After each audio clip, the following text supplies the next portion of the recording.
नमस्ते दोस्तों। तो आज हम लोग जा रहे हैं हनुमान धाम दर्शन करने। आइए आपको भी दर्शन कराते हैं हनुमान धाम के। हम मानस बिपिन मतलब सब लोग जा रहे हैं हनुमंत धाम दर्शन करने के लिए। बहुत दिनों से प्लान था पर हम लोग जा नहीं पा रहे थे। तो अभी तो हम लोग रास्ते में हैं। तो रास्ता तो बहुत खूबसूरत है, आप देख सकते हैं। थोड़ी बहुत क्लिप हम आपको रास्ते की दिखाते चलेंगे और जब मंदिर पहुंच जाएंगे तो वहां पर प्रभु जी के आपको दर्शन कराएंगे। तो चलिए आप भी एंजॉय करिए, ठीक है।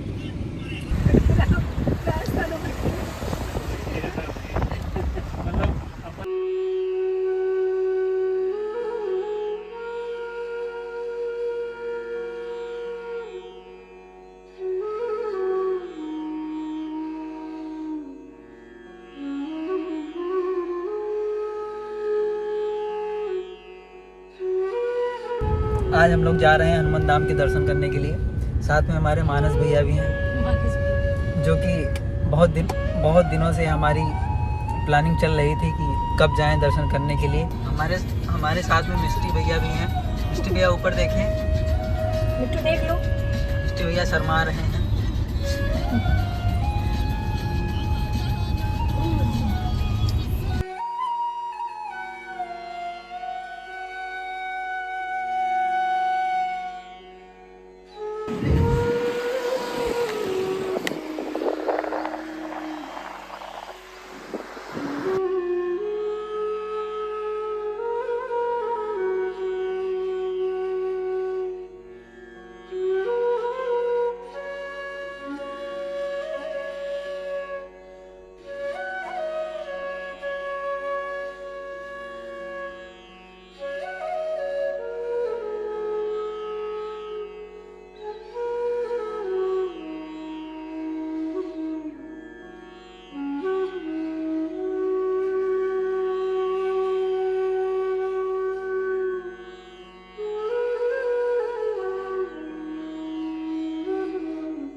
बढ़िया था सामने पे।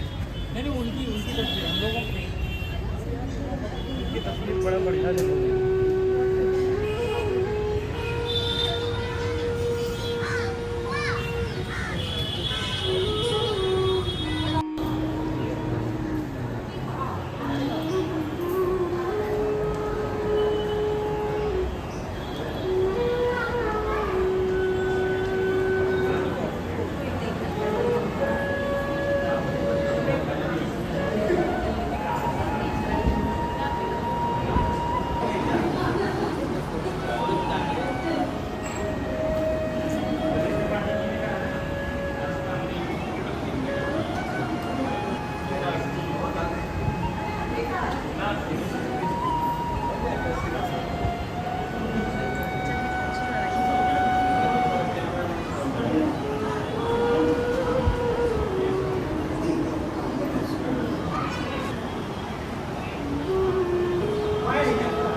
ईशान निर्वाणरूपं विभुं व्यापकं ब्रह्मवेदस्वरूपं निजं निर्गुणं निर्विकल्पं निरीहं चिदाकाशमाकाशवासं भजेऽहं निराकारमोङ्कारमूलं तुरीयं गिराज्ञानगुतीतमीशं गिरीशं करालं महाकालकालं कृपालं गुणागारसंसारपारं नतोऽहं तुषाराद्रिसङ्काशगौरं गम्भीरं मनोभूतकोटिप्रभास्वी शरीरम्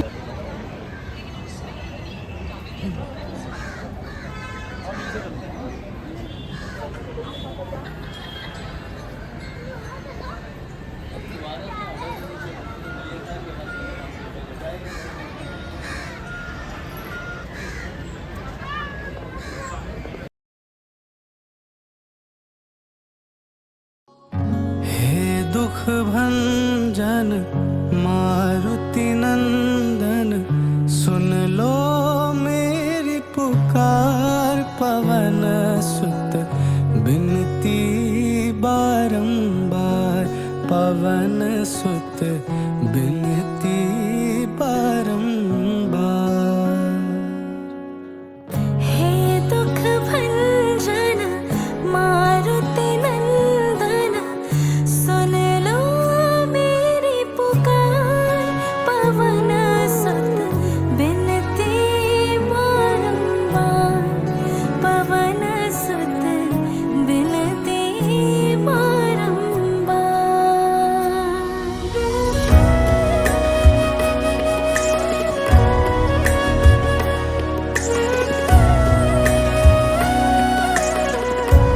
मैं तो बहुत बदल गया एकदम, इतना भीड़ होने लगी और ये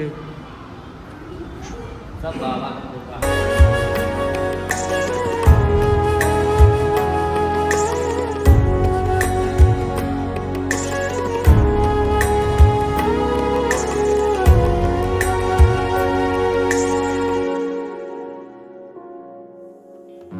अष्ट सिद्धि नव निधि के दाता, अष्ट सिद्धि नव निधि के दाता। दुखियों के तुम भाग्य विधाता।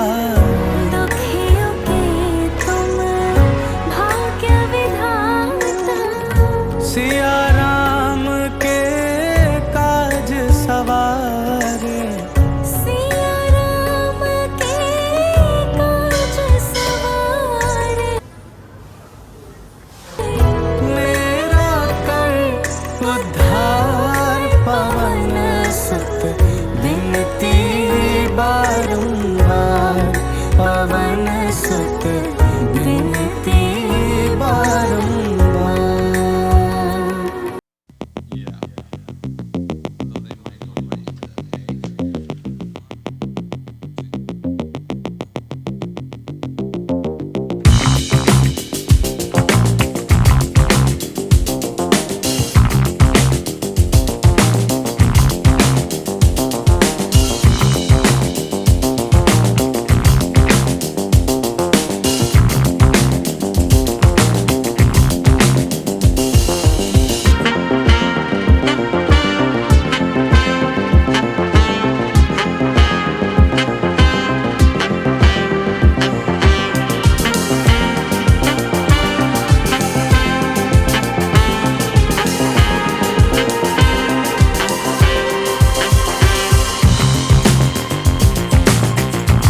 उधर इधर इधर थोड़ी आए हैं सर।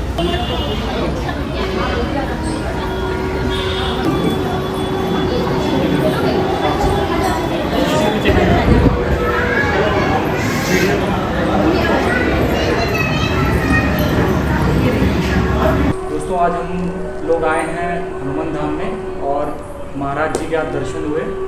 जानना चाहते हैं इस स्थान के विषय में और कैसे ये मंदिर का निर्माण हुआ और शुरुआत कैसे हुई यहाँ पे, इसके विषय में आप कुछ बताएं। देखिए, आदि गंगा गोमती के किनारे ये प्राचीन स्थानों में से है, हनुमान जी का स्थान है। ये जो आपके बगल में है प्राचीन हनुमान जी लिखा भी हुआ है और ये 400 वर्ष पुराने स्थान हैं साधु महात्माओं के। पहले भी चौथी पीढ़ी में हम हैं, दूसरी पीढ़ी में गुरु जी थे, इसे 4 पीढ़ी से हम लोग लगातार साधु महात्मा त्याग तपस्या योग साधना जो भी है करते चले आए हैं। अब ये जब समय ज़्यादा हो जाता है तो मठ मंदिर ये चीज़ें कमज़ोर हो जाती हैं, गिरने की स्थिति में आ जाती हैं, सुधार नहीं हो पाता है, मरम्मत इत्यादि नई ढंग से हो पाती है, तो धीरे धीरे ये गिरने की स्थिति में आ जाते हैं। तब चिंता वहाँ पैदा होती है कि इसका कैसे सुंदरीकरण हो, कैसे सुधार हो, किन लोगों का संपर्क किया जाए, कैसे इसकी व्यवस्था बनाई जाए। तो काफ़ी समय से ये चर्चा हो रही थी, लेकिन व्यवस्था कहीं से मजबूत बन नहीं रही थी। तो फिर हमने जो है हनुमान जी से एक दिन प्रार्थना किया कि हनुमान जी अभी स्थान गिर रहा है, हम भी परेशान हैं, तो ये तो आँख खोल दो भाई, या तो फिर अब हम परेशान हो चुके हैं। तो सन 11 में जो है हनुमान जी ने आँख खोला है, 2011 में आँख खोला। तो 3 स्काईलैंड ऑफिस है गोमती नगर में, तो 3 सगे भाई हैं। 3 सगे भाई में संजय सिन्हा, उदय सिन्हा, विजय सिन्हा, ये तीनों सगे भाई हैं। ये लोग हमारे संपर्क में आए हैं। तो ये लोग भी चाहते थे कोई मंदिर का सुंदरीकरण करें, हम भी चाहते थे कोई करें। कोई इन्हीं के संयोग से दोनों को एक जगह इकट्ठा कर दिया। तो जब वो देखने आए तो जगह उनको अच्छी लगी और 11 में न्यू पूजा हो गई। सन 2011। हाँ, 2011 में न्यू पूजा हो गई और धीरे धीरे काम प्रारंभ हो गया। और 2022 में 6 जुलाई को पूर्ण रूप से सुंदरीकरण पूर्ण रूप से हो गया।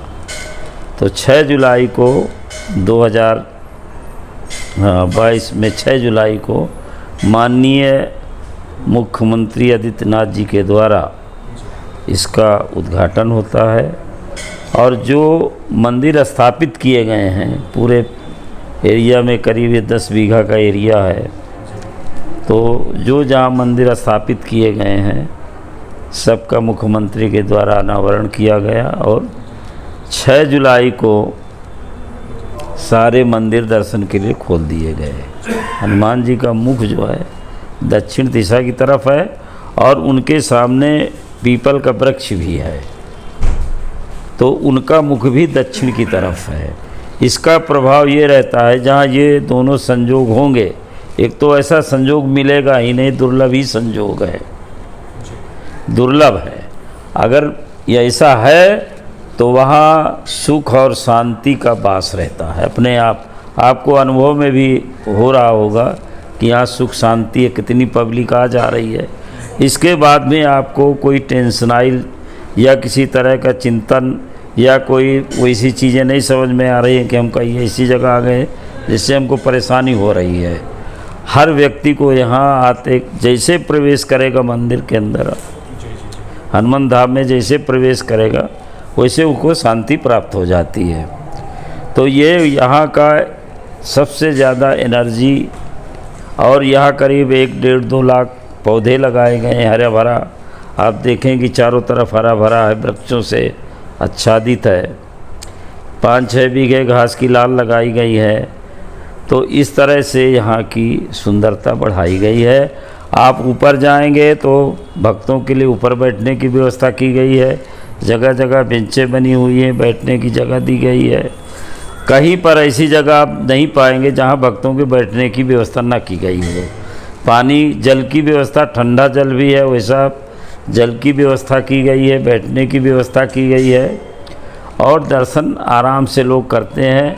और यहाँ कोई किसी तरह का डिमांड नहीं रखा गया है कि यहाँ ये पैसा देना, वो पैसा देना है।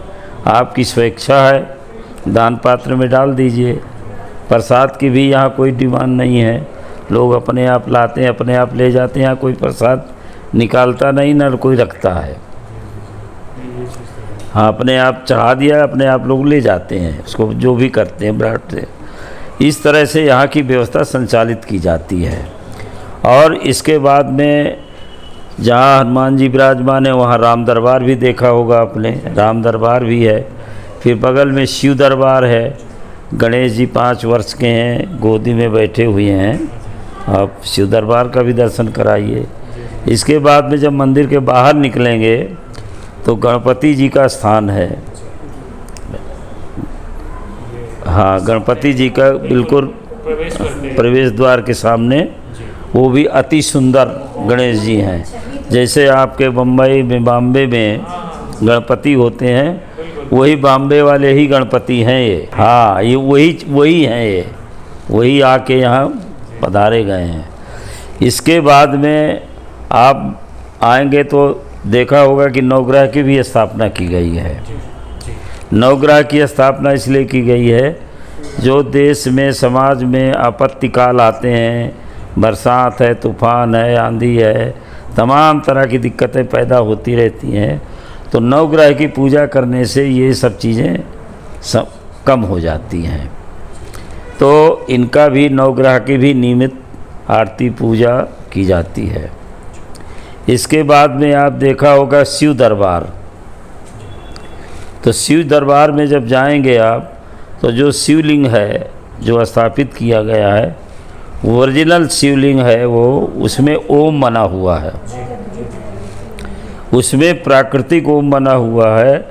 और ओम वाला जो शिवलिंग है, हो सकता है किसी ने आज तक दर्शन नहीं किया हो, किसी व्यक्ति ने नहीं किया होगा, तो वो आप दर्शन कराइए। ओम वाला शिवलिंग सबको दर्शन कराइए, बताइए। इसके बाद में आप देखे होंगे माता दुर्गा जी का स्थान है, वो भी सिद्धदायिनी है, सबको दर्शन देती हैं। तमाम लोगों याचना प्रार्थना जो भी लेके आते हैं का कार्य होता है। इसके बाद में आप देखा होगा कि बहुत बड़ा जीना बना हुआ है नीचे जाने के लिए, गोमती की तरफ जीना बना है। दोनों तरफ हनुमान जी की मूर्ति लगी हुई है, चारों तरफ। तो जब नीचे गोमती की तरफ जाएंगे, गोमती गंगा किनारे जाएंगे, तो वहाँ भगवान विष्णु लक्ष्मी की मूर्ति बनी हुई है। वहाँ भी मंदिर भगवान विष्णु लक्ष्मी विराजमान है। इसके बाद में माता सरस्वती भी विराजमान है, उनका भी मंदिर विराजमान है और अति सुंदर है। आप दर्शन कराइए। हो सकता है कितनी सुंदर स्वरूप दुर्लभ है कि नहीं। इसके बाद में आप राधा कृष्ण भी मंदिर विराजमान है, अति सुंदर हैं और 50-60 सीढ़ी चढ़ के आप जाएंगे तब दर्शन होते हैं।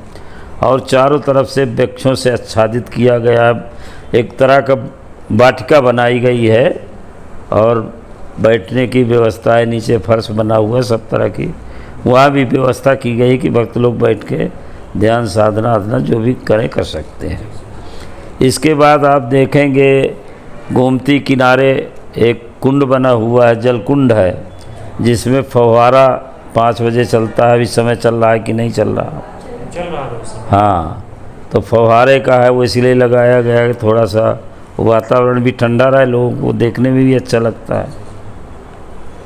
इसके बाद भी आप देखेंगे कि नदी किनारे चारों तरफ बैठने के लिए सीटें बनाई गई हैं, ईंट लगा लगा के अच्छी ईंटों से सीट बनाई गई हैं, जो आदमी आराम से बैठ सकता है। इसके बाद में आप देखें तमाम खजूर के वृक्ष लगाए गए हैं तमाम तरह के। फिर आप नीचे जो है नीचे की तरफ आप आएंगे तो प्राचीन हनुमान जी का दर्शन कराइए। तो इसी तरह से यहाँ 1.25 लाख हनुमान जी विराजमान हैं, छोटे बड़े लगा के। इसके बाद में 121 फीट की मूर्ति का शिलान्यास हुआ है 6 जुलाई को, जिसका काम आरंभ होना है। तो वो भी गोमती किनारे ही बनेगा।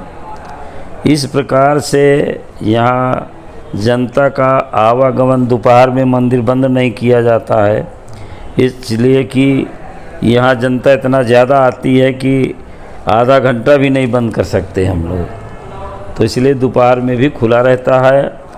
सुबह की आरती 8 बजे होती है, सायंकाल आरती 8:30 बजे होती है और भगवान का भोग प्रसाद 12 बजे लगता है। नित्य ये काम है, ये नित्य होता है।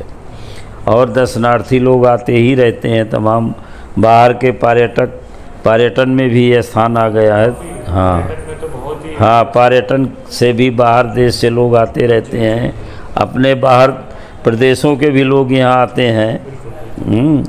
मेघालय है, कहाँ से लोग। तो ये सबसे हाँ, तो इस तरह से यहाँ की व्यवस्था चलती है और बहुत शांत। और यहाँ सबसे ज़्यादा आपने देखा होगा सफाई और पवित्रता का ध्यान रखा गया है।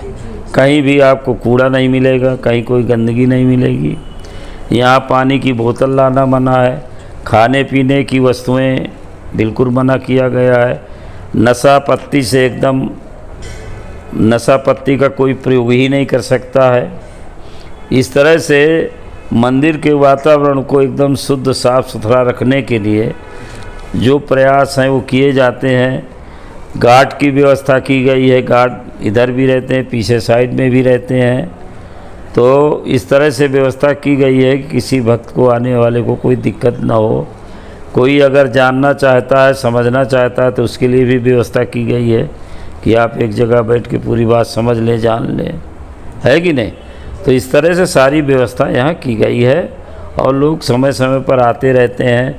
तमाम मीडिया भी आती रहती, तमाम तरह के जो जानकार लोग हैं, प्रचार प्रसार के माध्यम से तमाम लोग आते रहते हैं और अपना निकालते रहते हैं। वो तो जनता को भी जानकारी होती रहती है। इसलिए अब हम आशीर्वाद देते हैं कि सब लोग आके दर्शन करिए। मंदिर में, हनुमंत धाम में प्रसाद की 3-4 दुकानें रजिस्टर्ड की गई हैं, जो देसी, शुद्ध देसी घी का प्रसाद हनुमान जी का भोग लगता है। ये सड़क किनारे जो भी दुकान लगाए हुए हैं, ये अनाधिकृत रूप से लगाए हुए हैं। हम लोगों ने पुलिस कार्रवाई इसके लिए किया है। नगर निगम में लिख के दिया गया कि अनाधिकृत रूप से ये लोग प्रसाद बेचने का काम करते हैं। तो हमें कोई विरोध नहीं है, अगर आदमी शुद्धता से, सफाई से और मंदिर को ये जानकारी दे कि हम स्नान करते हैं, साफ कपड़े पहनते हैं, प्रसाद को पवित्रता से रखते हैं, शुद्ध देसी घी का प्रसाद है, इसको चढ़ना चाहिए। मंदिर की जो ट्रस्ट है उसको जानकारी दें कि हम प्रसाद बेचना चाहते हैं, हमारा रजिस्ट्रेशन कराइए, या हमें उसकी व्यवस्था जो नियम है उसका हम पालन करना चाहते हैं। इन चीज़ों का पालन नहीं ये लोग कर रहे हैं, इसलिए इनको अनाधिकृत रूप से प्रसाद बेच रहे हैं। तो हम लोग समय समय पर इनको मना भी करते हैं, नगर निगम भी मना करती है, पुलिस भी मना करती, लेकिन इसके बाद भी ये अपने अकड़ में ज़बरदस्ती गुंडाई फट्टाई करके दुकानें लगा रहे हैं। इस पे रोक लगनी चाहिए, हैं? इस पे रोक लगनी चाहिए। और हाँ, इसमें रोक लगना चाहिए। हमको लग रहा है ना। नवग्रह जो अंदर है ना, अच्छा, और ये वाली, ये इधर शेर दोनों। अब एक एक चीज़ देख लो, बस हमको लगता है और दिखा